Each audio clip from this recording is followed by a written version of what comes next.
Por que algumas pessoas não pegam o coronavírus? A ciência já tem um nome para essas pessoas. São superimunes. E como já são conhecidos e bem explicados alguns casos de superimunidade a algumas doenças, a ciência tenta usar esse conhecimento para compreender a superimunidade ao coronavírus.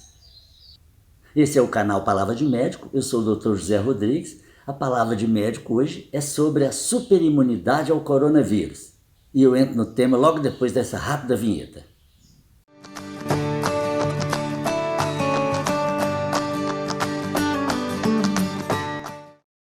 As pesquisas que estão em curso no mundo todo sobre Covid-19 desde o início da pandemia já têm uma certeza.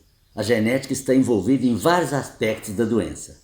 Existe certamente uma decisiva influência genética na infecção, na variabilidade dos sintomas e na evolução da doença. Agora, novos estudos mostram que a resistência à contaminação e à transmissão do vírus também parece depender dos nossos genes. Há um grande empenho nos estudos que buscam compreender especialmente as diferenças individuais na resistência à infecção. Os cientistas buscam identificar características genéticas em pessoas que, mesmo altamente expostas ao vírus, independente da faixa etária, ou não contraem a doença ou não desenvolvem sintomas. Essas pessoas que não pegam o vírus são chamadas pelos cientistas de superimunes. Se você é uma dessas pessoas ou se conhece algum hiperimune ao coronavírus, deixa aqui nos comentários. Os estudos e pesquisas sobre essa característica genética levam em consideração alguns casos conhecidos e bem explicados de superimunidade a algumas outras doenças. Por exemplo, há pessoas que não se contaminam com HIV, ainda que expostas. Do mesmo modo, há indivíduos que não desenvolvem as formas graves da malária, mesmo vivendo nos mesmos ambientes e sob as mesmas condições daqueles gravemente acometidos. Mas nestes e em outros casos de resistência especial a uma certa doença, os fatores genéticos já são conhecidos. São mutações genéticas cujos portadores, ainda que tenham consequências orgânicas indesejáveis por causa dessas alterações em um ou mais genes, são contemplados com essa superresistência específica. Sobre o HIV, há duas alterações genéticas que protegem o portador contra a doença. O vírus da HIV atinge nosso sistema imune através da principal célula da imunidade, o linfócito T.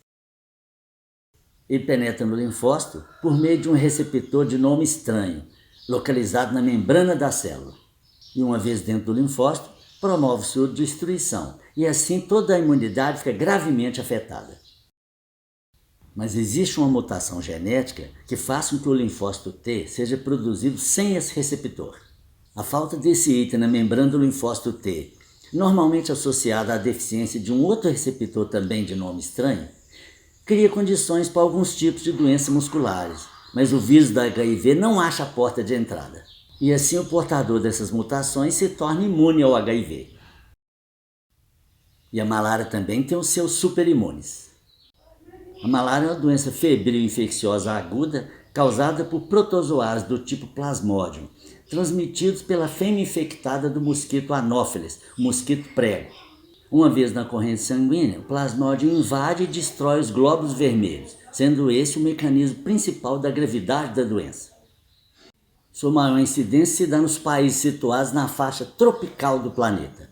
E a superimunidade que algumas pessoas apresentam em relação à malária tem a ver com outra doença que também afeta o sangue, a anemia falciforme, que é uma doença hereditária, caracterizada pela alteração na forma dos glóbulos vermelhos, que adquirem forma de foice, daí o seu nome falciforme. As hemácias assim modificadas são mais frágeis e se rompem mais facilmente, gerando um tipo grave de anemia, responsável por muitas mortes precoces no Brasil e em vários outros países. O gene responsável por essa deformação da hemácia é conhecido como beta-S e determina a doença com toda a sua gravidade somente se for herdado de pai e de mãe.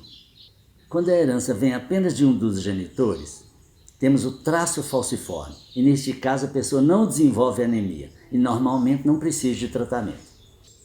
A presença do traço falciforme não causa a deformação da hemácia e cria uma resistência nos glóbulos vermelhos, cujas membranas o plasmódio da malária não consegue romper.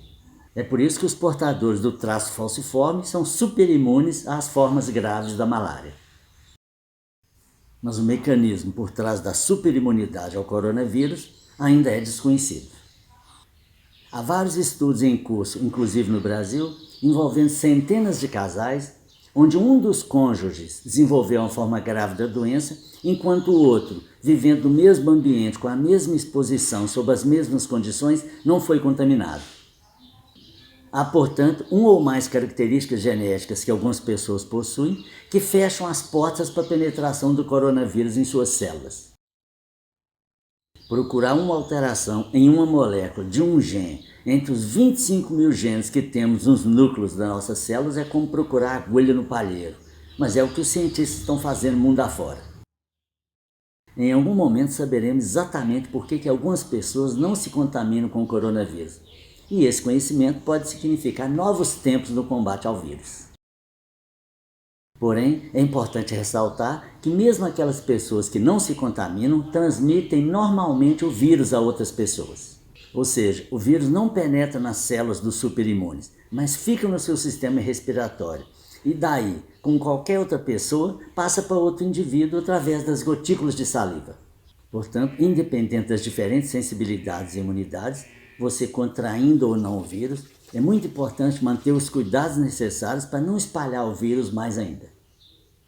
Se não for por razões humanitaristas, religiosas ou espiritualistas ou ideológicas, que seja por uma questão de sobrevivência. A exemplo de todos os outros animais, temos que cuidar dos membros da nossa espécie para garantirmos nossa permanência no planeta. Continua valendo a ideia de que cada pessoa, ao proteger a si mesma, está também cuidando do outro. Se você acha que essa informação valeu a pena, deixe seu like. Se você não for inscrito no canal, basta clicar em inscrever-se. Compartilhe esse conteúdo, tem gente que vai gostar dessa informação. E deixe seus comentários sobre as pessoas superimunes que você conhece. Muito obrigado, até o próximo vídeo.